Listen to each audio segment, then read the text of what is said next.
El sol caía templado sobre las aceras de piedra cuando llegué a casa de Aitana. El aire olía a romero y a pan recién horneado como todos los domingos desde hacía más de 15 años. Llevaba mi ensalada de lentejas, la de siempre, esa que a Vega le gustaba repetir 2 veces, y una botella de vino tinto que me habían recomendado en la tienda del barrio. Me había esmerado. Me puse mis pendientes de perlas, los de los aniversarios, y una blusa azul que hacía juego con mis zapatos nuevos. Iba con ilusión como si el domingo fuera una fiesta que me devolviera por unas horas al tiempo en que mi familia aún me necesitaba. Llamé al timbre y nadie respondió, así que empujé la puerta como hacíamos siempre. El olor no era el de otras veces. Faltaba algo. O tal vez sobraba. Al entrar al salón, lo primero que noté fue el silencio extraño, demasiado controlado. Todos estaban ya sentados hablando bajo, evitando mirarme de frente. La mesa estaba perfectamente servida, pero algo me detuvo en seco. No había silla para mí. Donde yo solía sentarme junto a la ventana desde donde podía ver a los niños jugar, ahora había otra mujer, rubia, de mirada dura, bien arreglada.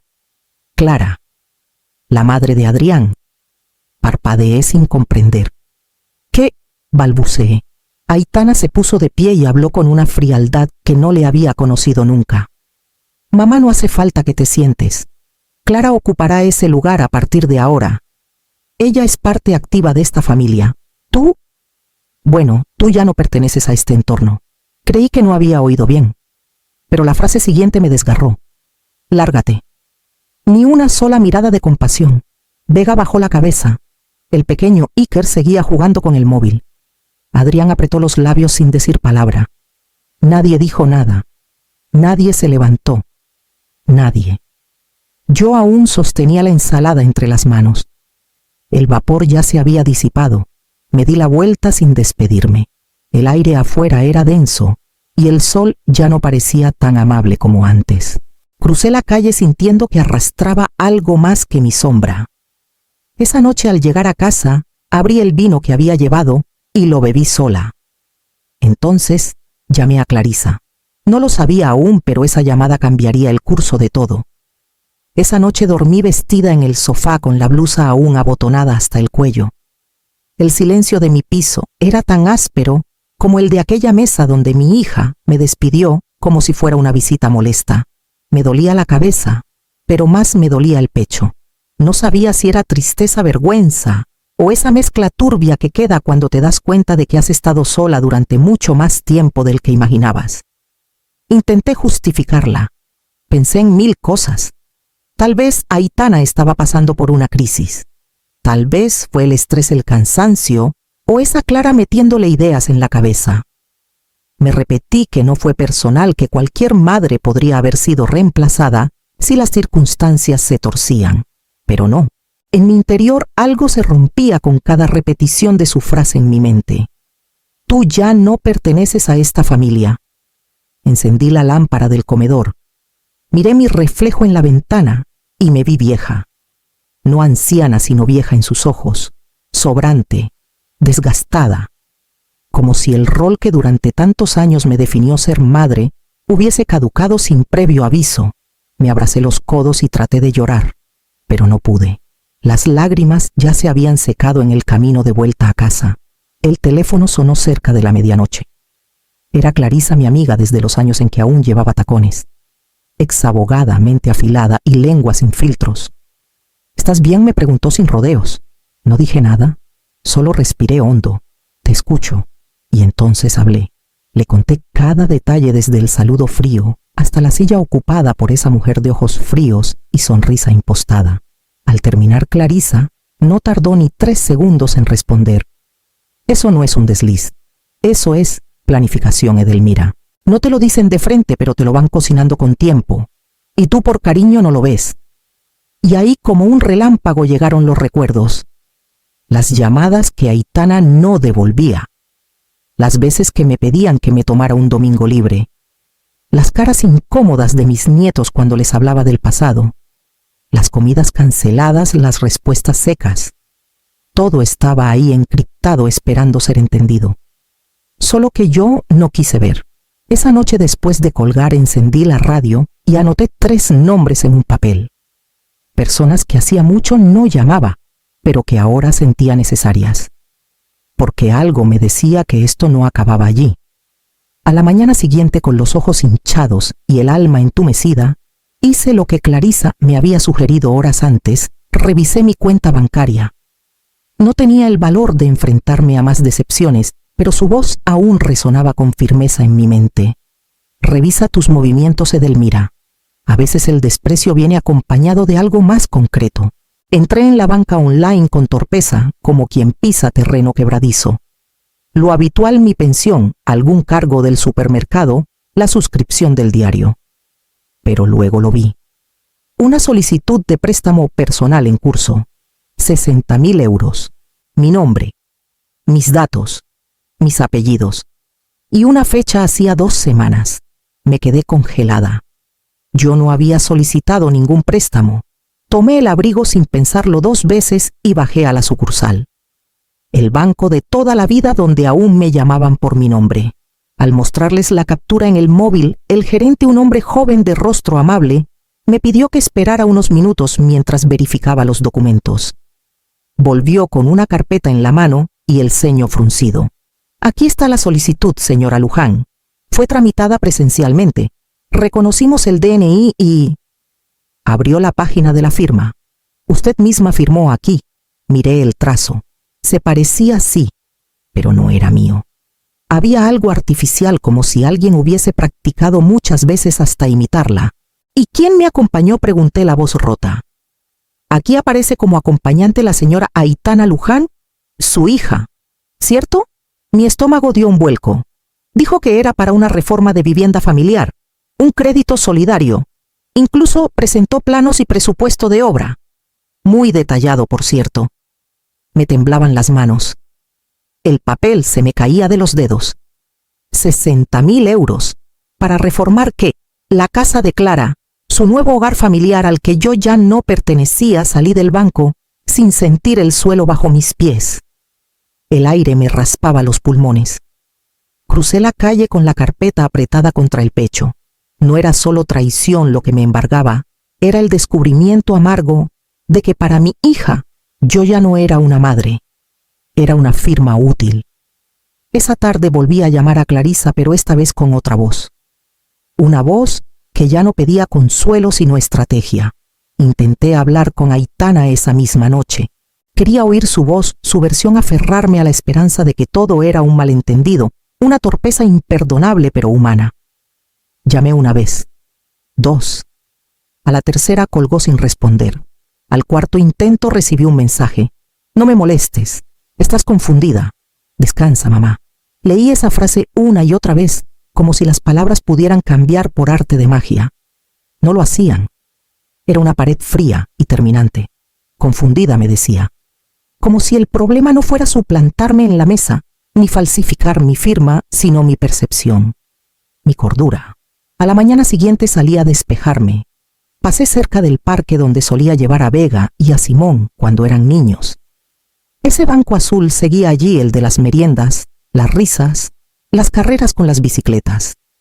Me senté un momento, pero el recuerdo me estranguló. Volví a casa, pero no conseguí estar en paz. Algo me empujó a abrir el móvil y entrar al perfil de Aitana. No lo hacía desde hacía semanas. Me costaba ver cómo su mundo seguía como si yo no existiera. Ojalá no lo hubiera hecho.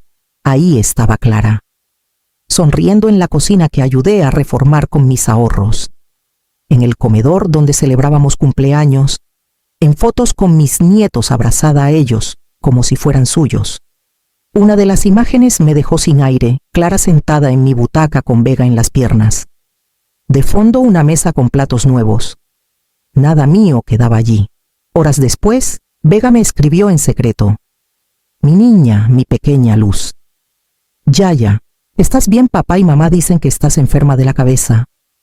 Pero yo no creo eso. No pude contener el llanto. Me estaban borrando. No solo de las comidas de la casa del rol de madre. Me estaban borrando del recuerdo de la historia familiar. Me sustituían como si nunca hubiera existido. Apreté el teléfono entre las manos. No iba a desaparecer sin más, no después de todo lo que había dado, no después de criar sola, de sostenerlos, de perdonar tanto. Esa misma noche tomé una decisión. Esa noche apenas dormí. Daba vueltas en la cama repasando cada frase, cada gesto, cada silencio de los últimos meses. Ya no quedaban dudas, no fue una confusión. Fue una estrategia. A la mañana siguiente llamé a Clarisa. No hizo falta explicar mucho. Solo le dije, quiero mover ficha. Ella entendió de inmediato. Me recibió en su casa con una taza de té y una carpeta repleta de documentos. En menos de 2 horas, ya había congelado las autorizaciones que tenía Aitana sobre mis cuentas, revocado aquel poder notarial que le firmé ingenuamente hace años y solicitado el cambio de banco para mi pensión. También pedí nuevas claves de seguridad y retiré mi firma electrónica. Después redactamos juntas un nuevo testamento, breve, claro y demoledor. Aitana quedaba fuera. Lo dejé todo a quien me respetara de verdad. Y si en el futuro no había nadie, prefería donarlo todo a una biblioteca pública que verlo en manos de quien me borró de su vida como si fuera polvo. Guardé copias impresas de los movimientos bancarios sospechosos, con fechas, sellos y firmas. Todo en una carpeta azul que escondí bajo la tarima del dormitorio, por si acaso. Clarisa me dijo que no era momento aún de presentar denuncia, que era mejor dejarla moverse, confiarse y registrar. No había prisa, solo precisión. Antes de irme, Clarisa me puso algo en la mano. Una grabadora diminuta, fácil de ocultar. Por si la quieres escuchar en su estado natural, me dijo, con una ceja alzada. Volví a casa con una mezcla de tristeza y determinación. Decidí que si Aitana se sentía invencible, era hora de dejarla hablar. Le escribí un mensaje corto, ambiguo, como si todo pudiera perdonarse. Podemos hablar. Quiero arreglar las cosas por la familia. Tardó poco en contestar. Dijo que iría a casa el domingo sola, sin Clara, que le parecía bien intentar reconstruir lo que quedaba. Ese domingo me puse el vestido gris, el que llevaba el día que nació Vega. Y bajo la blusa cuidadosamente escondida, la grabadora de Clarisa encendida. Escogí una cafetería discreta sin demasiada gente, con mesas separadas y luces tenues. Llegué antes como siempre y pedí una infusión de tila para calmar el temblor que me recorría las manos. Tenía la grabadora en el forro del bolso, encendida, cuidadosamente disimulada, bajo un pañuelo de lino. Mi bolso quedó abierto sobre la mesa como por descuido. Aitana entró tarde, sin saludar al camarero ni buscarme con la mirada. Caminó hacia mí con ese paso rápido y seco que había heredado de su padre. Se sentó sin besarme la mejilla. ¿Y bien?, preguntó sin disimular su impaciencia. Respiré hondo y forcé una sonrisa tranquila. He estado pensando. Quizá me precipité al molestarme. Somos familia después de todo. No quiero quedarme con rencores, ni quiero que esta distancia nos destruya. Pero si vamos a reconstruir algo, debe ser con honestidad y con límites claros. Ella ladeó la cabeza suspicaz. Me observó como quien evalúa una pieza rota antes de tirarla. ¿Qué quieres decir con límites? Podría ayudaros si es que lo necesitáis.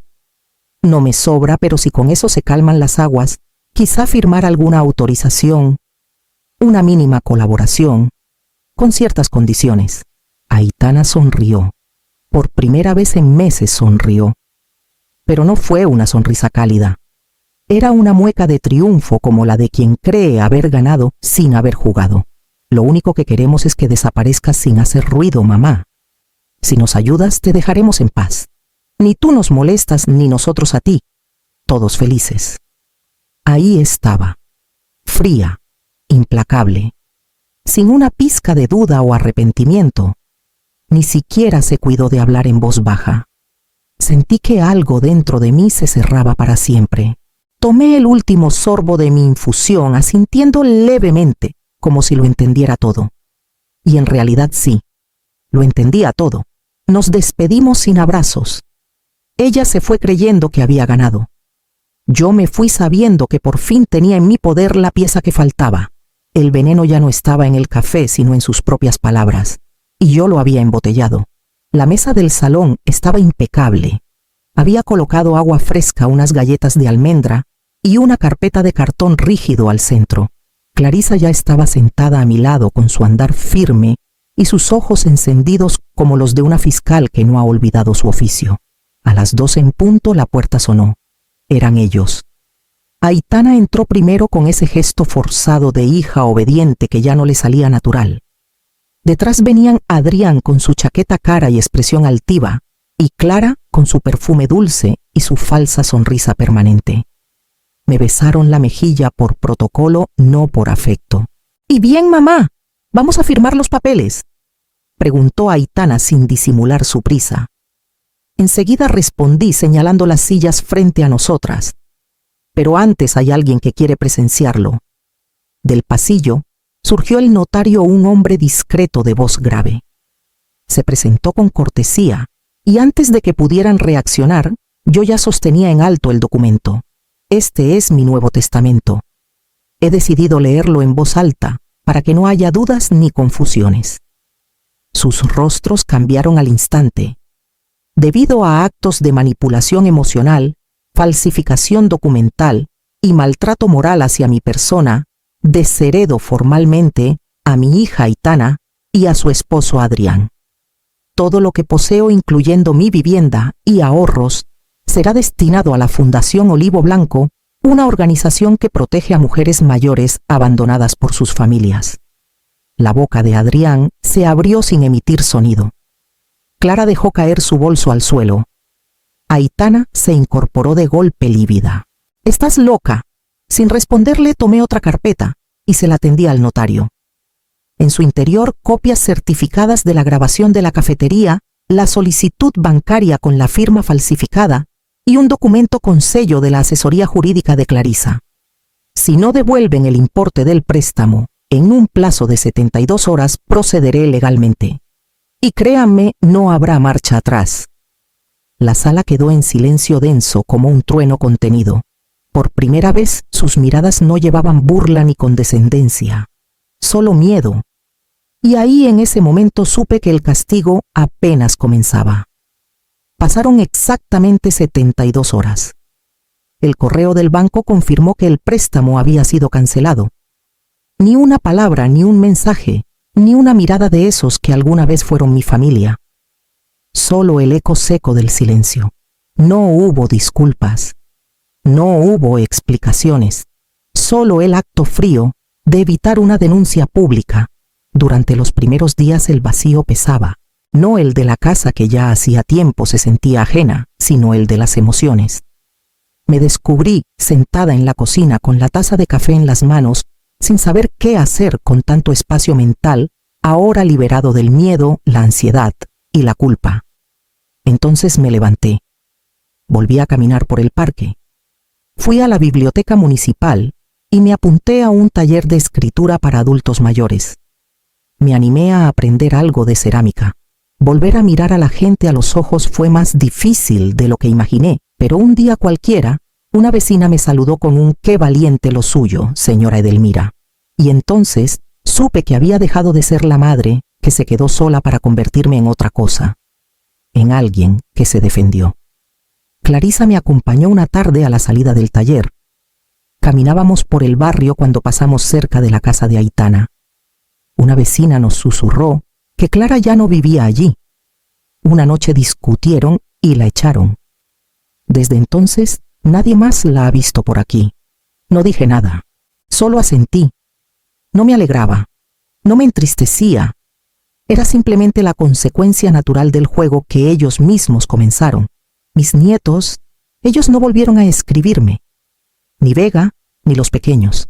A veces me despierto preguntándome si algún día me buscarán. Pero no los culpo. Están creciendo en un entorno donde el cariño se disfraza de conveniencia.